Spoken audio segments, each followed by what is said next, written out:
Okay, net benefits. What is competition on net benefits? Yeah. That the two policies could theoretically go together. It's just that one solves the same thing plus something else. Okay, you're close. It would be worse to do both of them, and then it has some benefit to just doing the counterplan. Yeah, that's the simpler explanation is better in this case. I like Jack's part about how he said, yes, it's theoretically possible so to do both, but there's a reason the counterplan alone is better than the plan plus the counterplan, i.e. the perm. An easy way to remember the difference between the two is that mutual exclusivity is can't do both. Competition on net benefits is don't want to do both.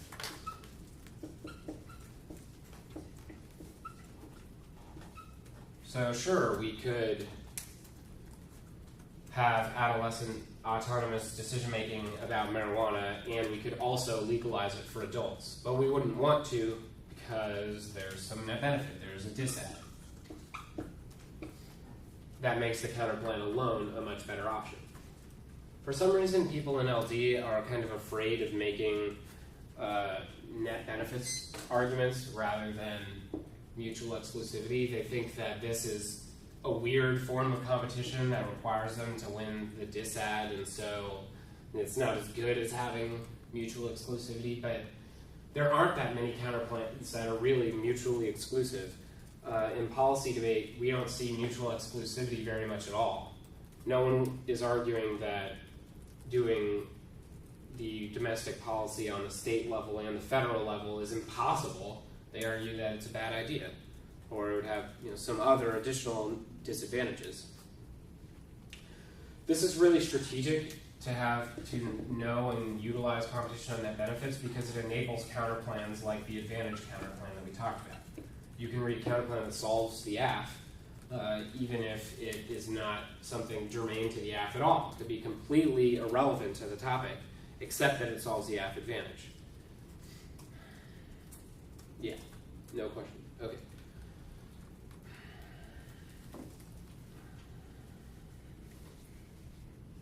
So this is also why it's a good idea to have a disad that applies to the passage of the plan very specifically. So something like a politics DA or elections advantage disad gets you really close to having a free counterplan competition because usually the links are very specific to the bill in question. So you might do something related to health, but if your link is specific to autonomous medical decision making, then you can get competition for almost anything, an advantage counterplan, for instance, or even something more germane to the topic.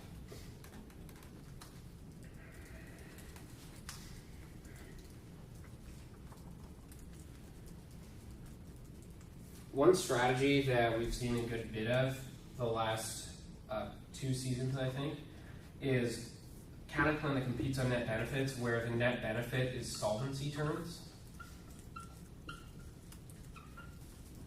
This makes a lot of sense if, in theory, because, well, if the AF doesn't solve, it actually makes the problem worse, but the counterplan does solve, then yeah, let's go ahead and use the counterplan.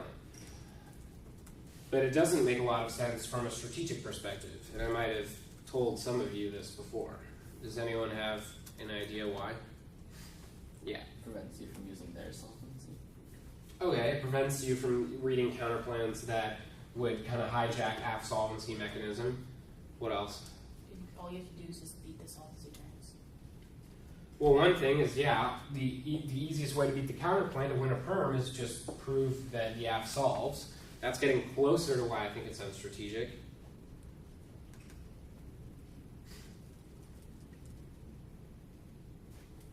Yeah. You can prep a disad, but you can't always know what their solvency is. No, I think it's actually the opposite. The dissat is less likely to link. Solvency terms on most topics are, pretty generic. We've seen a lot of people like to do this where they read a counterplan, an NC, theory, whatever, and then they just read, 7 solvency cards on the F. Living wage creates unemployment that turns the F or outweighs it, and so it's becoming a really common strategy. But as the sole net benefit for the counterplan, why do I not think this is good? Let's give a hint. If I'm the AF, and I see solvency terms in a counterplan, Kathy was right, I only have to answer one of them. But why does this mean that the counterplan is not particularly helpful for the negative? Why is that true? Yeah. Permit? No. What does the counterplan do for them? Yeah. It gives them exclusive offense. Okay, it allows them to solve. Yeah. It's pretty much the same thing as just making solvency terms. Why? Because the counterplan doesn't give them anything that making turns wouldn't. Like if I make a turn in the solvency and say like turn like that makes it worse, then the counterplan, I have the same amount of offense for how I solve in like both ways. Okay, you're getting there. The idea is if you turn the AF, they're going to have to beat those solvency turns no matter what. It doesn't matter that there's a counterplan. If they lose those solvency turns, they lose the debate. If your AF creates more poverty and your impact is reliant on poverty, then the solvency turns are enough to win.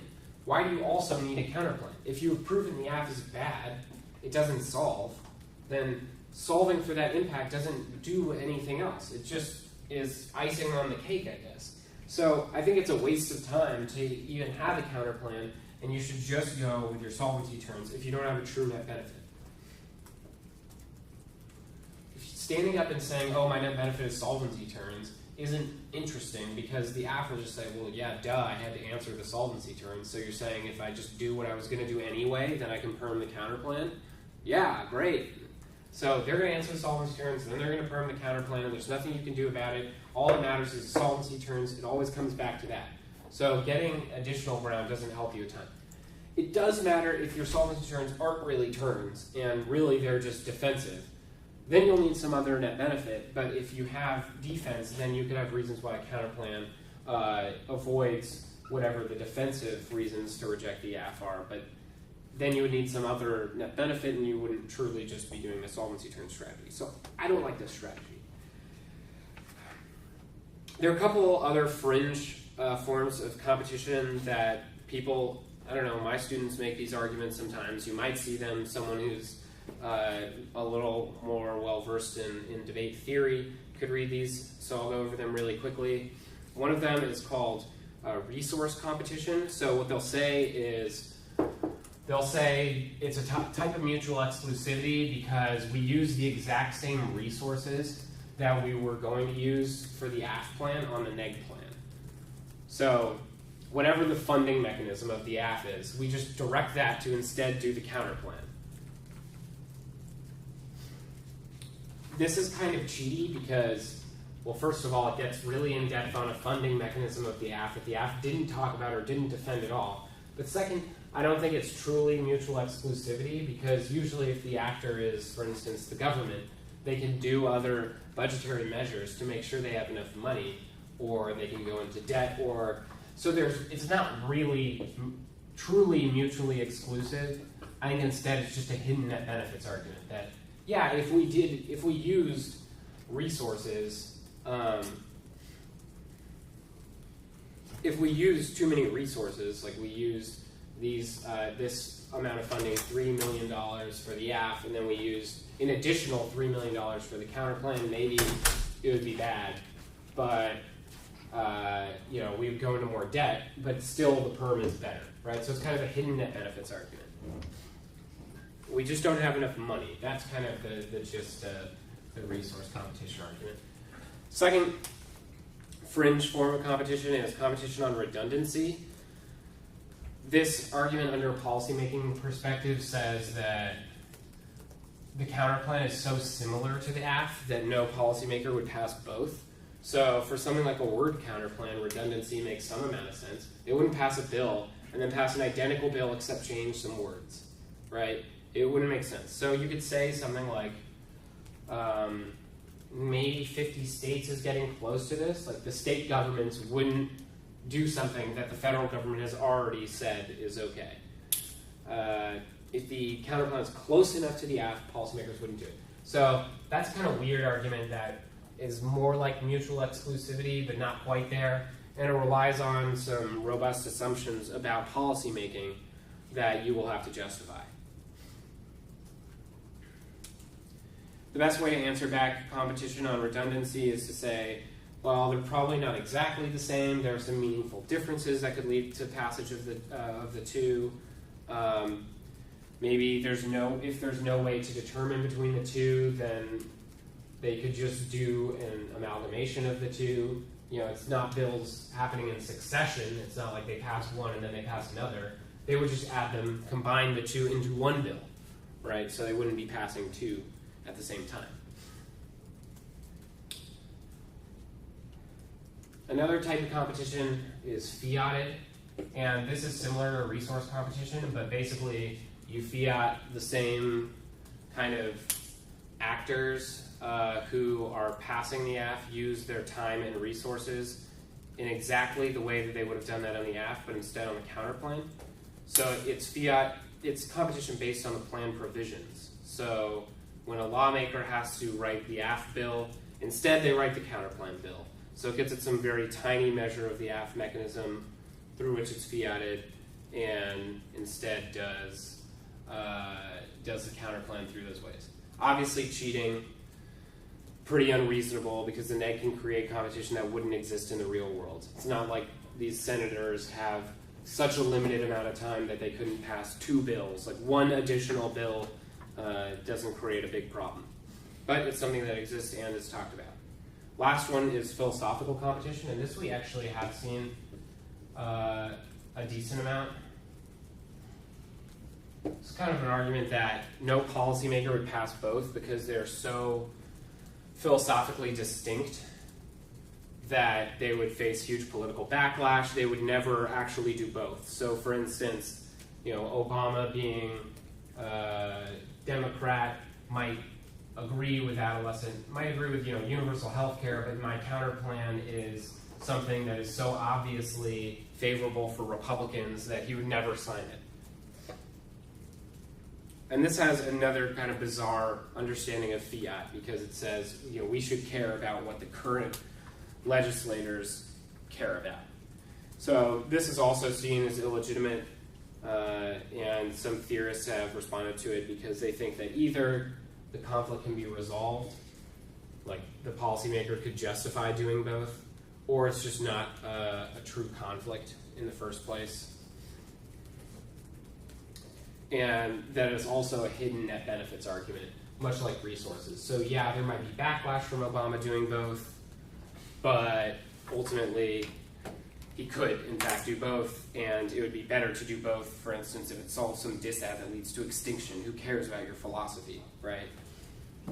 So those are some kind of sneaky ways as well, if you're reading a counterplan that you don't think is super competitive, to slide in some of these arguments and hope, that your opponent gets confused, that you know more about counterplan competition than they do. You can actually read up on a lot of these things. There's a bunch of old school debate theory stuff written on them.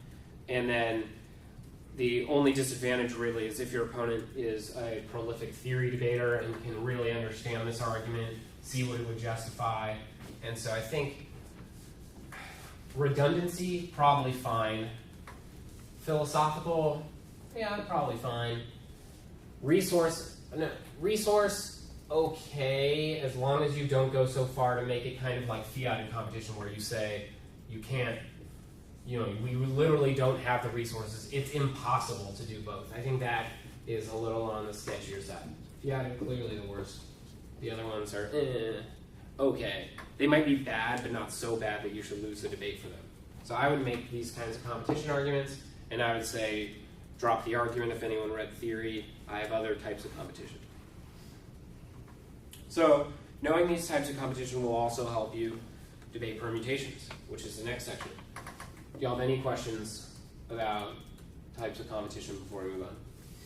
Cool. So let's do a quick drill. We are going to assume that we're reading JAX-AF. Everyone get out something to flow.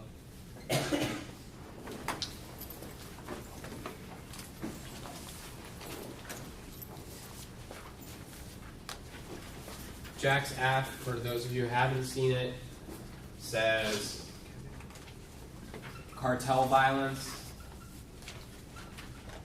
is bad. Cartels will support Hezbollah and terrorist groups in the Middle East. So our solution to this is to domestically produce marijuana for teens, adolescents, yay. And that will decrease the power of the cartels because they don't have as much control over the lucrative marijuana market. So there are two counterplans that were read against the SAF. The first one was a word counterplan that said, don't call it marijuana, instead call it cannabis. The second counterplan is legalize all marijuana. So that's distinct from the app because it's not just medical. So this was marijuana for teens if they prove that they medically need it. This is legalize all marijuana and only for adults. So very explicitly not for kids.